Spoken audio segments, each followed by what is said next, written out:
ঘুরে দিবেন তাও টিকা, মুরগির রোস্ট করে দিবেন তাও টিকা। আমার যখন জিহ্বা সুস্থ হইয়া যায়, ঘি দিয়া পোলাও রান্না করে দেওয়ার দরকার হয় না। কাঁচামরিচ, পেঁয়াজ, পান্তা ভাত একদম না দিলে পেট থেকে মজার আর কিছু নাই। কথা দেখি না ভাই, জিহ্বা সুস্থ হইলে পান্তা ভাতও মজা, আলু ভর্তা তাইলে মজা লাগে। অন্তরাত্মা যদি অসুস্থ হয়, সে সুবহানাল্লাহর মজা বুঝবে না, আলহামদুলিল্লাহর স্বাদ সে বুঝবে না, কালামে পাক তেলাওয়াতের মজা সে কোনোদিন বুঝবে না। কথা ঠিক না ভাই? শরীর অসুস্থ, ঢাকা পুরান ঢাকার সবচেয়ে সুন্দরী বিবি যদি আপনার হয়, অসুস্থ শরীরে সুন্দরী বিবি মজা লাগে না? আর শরীর সুস্থ বিবি যদি কালা হয়, কালা বিবির মধ্যেও স্বাদ আছে, মজা আছে। কথা ঠিক কিনা? তোমার কলার তুমি অসুস্থ হবে, তাহলে তুমি সুবহানাল্লাহ মর্মই তো বুঝবা। কথা ঠিক কিনা?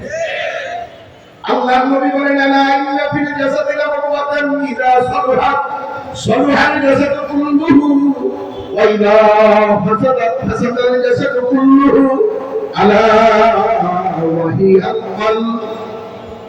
এই কথাটা কিন্তু আমার না, আল্লাহর নবী বলেন।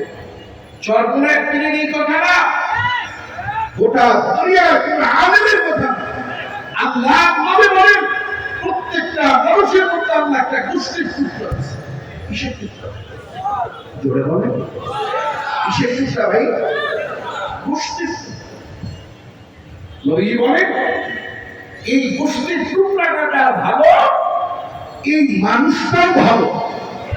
সে যদি কালো হয় এরপরেও ভালো, সে যদি মুখিও হয় তারপরেও ভালো, সে যদি মেধা হয় তারপরেও ভালো, সে যদি ঢাকা সিটির মেয়র হয় তারপরেও সে ভালো। আর কালার নামক গোষ্ঠীর টুকরা যদি খারাপ হয়, আর সে যদি জমিদার হয় তারপরেও সে খারাপ। কথা ঠিক ভাই? মানুষ ভালো হওয়ার জন্য চেহারা ভালো হওয়া সত্য না, মানুষ ভালো হওয়ার জন্য তার বডি ফিগার ভালো হওয়া সত্য না, বিসিএস ক্যাডার হওয়া সত্য না, ডাক্তার, ডক্টর, ইঞ্জিনিয়ার, জজ, ব্যারিস্টার হওয়া সত্য না। মানুষ ভালো হওয়ার জন্য তালুকদার বা জমিদার বংশী জন্ম নিতে হয় না। যদি তাই লাগতো, তাই আল্লাহ নবী সাহাবী বেলাল হাবশী কোনো দিন মানুষের কাতারে দাঁড়াতে পারত না।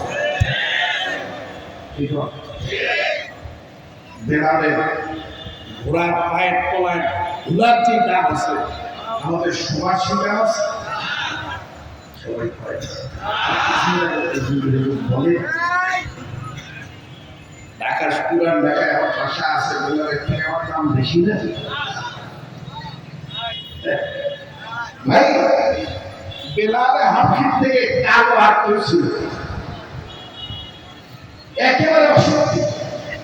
ওর থেকে নিম্নবারে যেই বংশে বেলালের জন্য একটু নিচু বংশ আর হয় না। উঁচা লাগলেও ভালো না, ফেস কাটিংটাও ভালো না। অনেক কালো মানুষের ফেস কাটিং ভালো হওয়ার কারণে ভালো দেখা যায়, ফেস কাটিংটাও কি ছিল না, ভালো ছিল।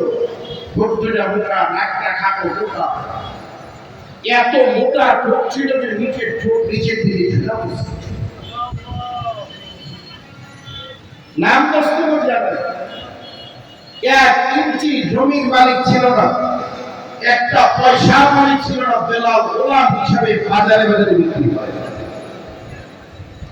কিন্তু কিয়ামতের দিন দেখবেন বেলালের মাথাটা সমান। বলবেন না সুবহানাল্লাহ? এখন সুবহানাল্লাহ পেতে ভয় আছে।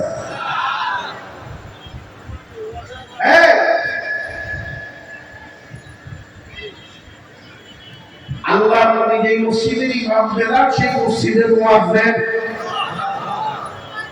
মসজিদের ইমামের দাম বেশি না সভাপতির দাম বেশি? সবাই কয় ঢাকা শহরের সভাপতির দাম বেশি। ইমামের চাকরি হাউস